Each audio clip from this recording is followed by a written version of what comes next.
Okay, so on these, you're just writing it into radical expression, radical form. Okay, so looking at the first one, just on the warm-up section, going from rational to radical. So what number is going to be in front of the radical? 3. What goes underneath? 6. All to the power of? 2. Awesome.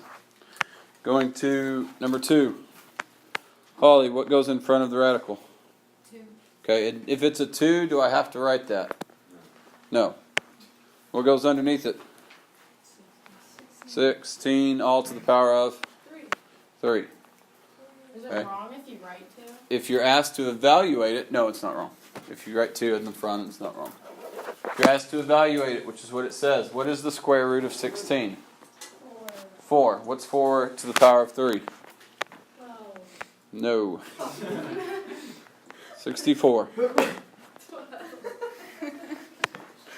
On number 3, what goes in front of the radical? 4. What goes underneath? 81. All to the power of? 3.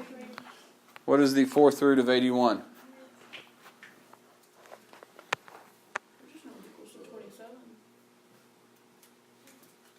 3. 3 cubed is what? 27. Okay. I think there has been a little confusion whenever people see this. If you're asked to write it in radical form, looking at problems 2 and 3, that is what you would write. If you're asked to evaluate it, that's what you would write what it actually equals. Okay, so I think there's been some confusion on what to write whenever you're asked certain or different things. So, going into today's actual lesson, solving equations with rational exponents. A lot of these steps are going to be very similar to what we did in last class, solving equations with radicals. Okay, so the first step on this one, you want to isolate what is being raised to the rational exponent. And you need to make sure that you know what that is. So on this one, what is being raised to the rational exponent? Hopefully that one's easy. 2. What is being raised to that power? What is this? X to the power of 2/3. On this one, what is being raised to the power of 3/4? X plus 2. What is being raised to the power of 4/3? X plus X. Just X. On number 3, Jen, what is being raised to the power of 3/2? 3x. X. Just X. It would have to be that, and that's probably the trickiest one kind that you'll see whenever it's like that. For it to be 3x, it would have to be that. Rhett, what is being raised to the power of 3/5? X plus 4. X plus 4. Tanner, what's being raised to the power of 3/2? Just X. Alright, so you've got to isolate what is being raised to that power, and you've got to identify what is being raised to the power, and you've got to isolate it. Just like last class, you had to isolate just the radical part. Okay? After that, you're going to raise both sides of the equation to the reciprocal of the rational exponent. That seems very wordy. We'll kind of walk through that and why we do that whenever we get to it. After you do that, you'll convert to the radical form. That's what we did in the warm-up, and then you'll solve. Alright, so going to the first example. It's already isolated, so I need to do the reciprocal of the exponent. My exponent is 2/3. What is the reciprocal of that? 3/2. So I'm going to raise both sides to the power of 3/2. And let's talk about why we're doing that. Whenever I have a power to a power, what do I do with those two numbers? Casey? Power to a power. What am I doing with that? Don't add them. Don't subtract them. We're so close. There's only one more operation. Multiply. Okay, I'm going to multiply because if I multiply 2 over 3 times 3 over 2, what is that going to give me? 6 over 6, which equals what? 1. Anytime I multiply any fraction by its reciprocal, it is always going to give me 1. So whenever I do that multiplication, I have x to the first, which we never write the first power there. Then I take the right side and I convert that to radical form. So I've got the square root of 16 to the power of 3,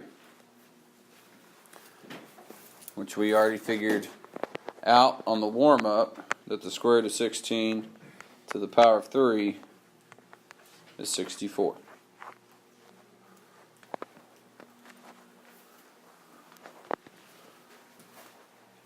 All right, going over to example 2. Malachi, what is the reciprocal of 3 over 4? 4 over 3. 4 over 3. So you can kind of think of those that they cancel each other out. I guess essentially that's what they're doing.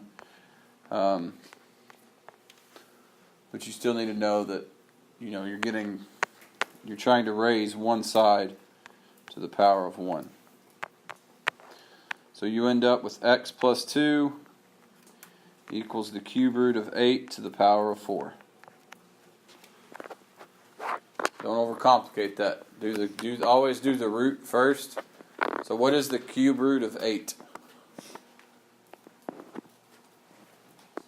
2. Okay, 2 to the 4th power is what? 2 times 2 is what? 4. Times 2. 8. Times 2. 12. Something 16. Something, not 12. Yes, 16.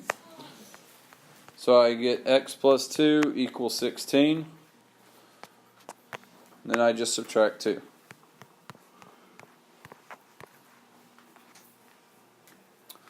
Alright, I want you to attempt number 1 for me.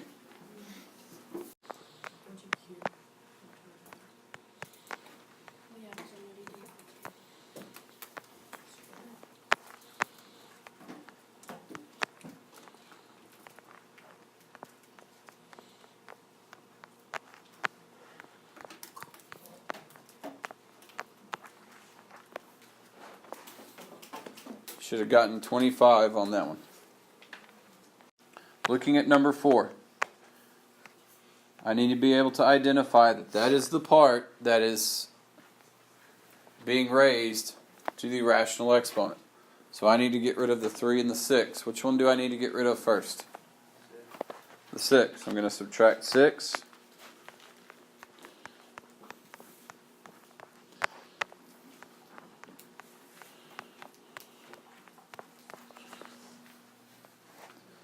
How do I get rid of the 3 now? Divide by 3.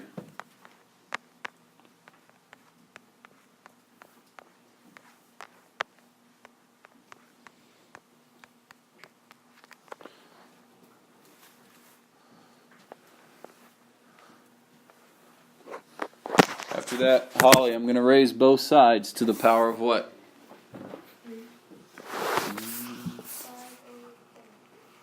5 over 3.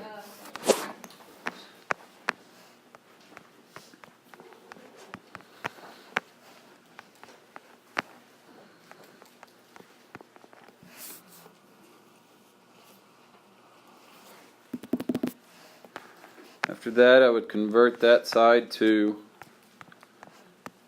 radical. So I've got the cube root of negative 8 to the power of 5. Can somebody tell me what the cube root of negative 8 is? Negative 2. Thanks, Casey. What's negative 2 to the power of 5? Negative 32.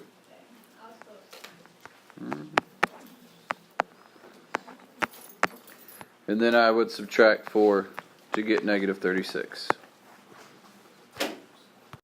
Whenever I'm done. Make sure on number 3, the first thing you're going to do on that is you've got to divide that by 3 first, because x is the only thing, that's kind of what I was talking about earlier whenever that one's a little tricky. X is the only thing that's being raised to the power of 2/3. So you've got to get rid of the 3 before you actually do stuff with the exponent. Now I'm going to raise both sides to the power of 2/3.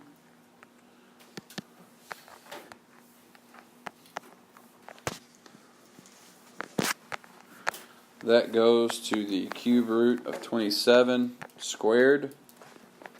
The cube root of 27 is 3. 3 squared is 9.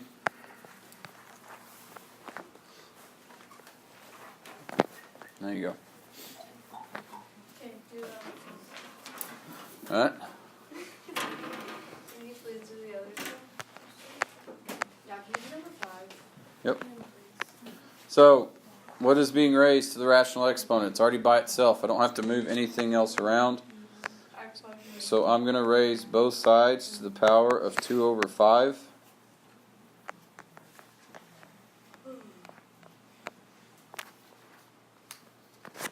I'm going to change the right side to radical notation. So that is the 5th root of -32, which is -2. And then -2 squared is 4. How did you know like the 5th root of -32 is 2? So I've got to get that by itself, so I would need to subtract 3 first.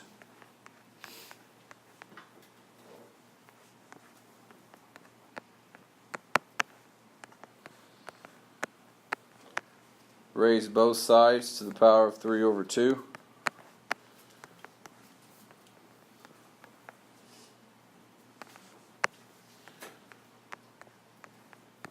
Change to radical form.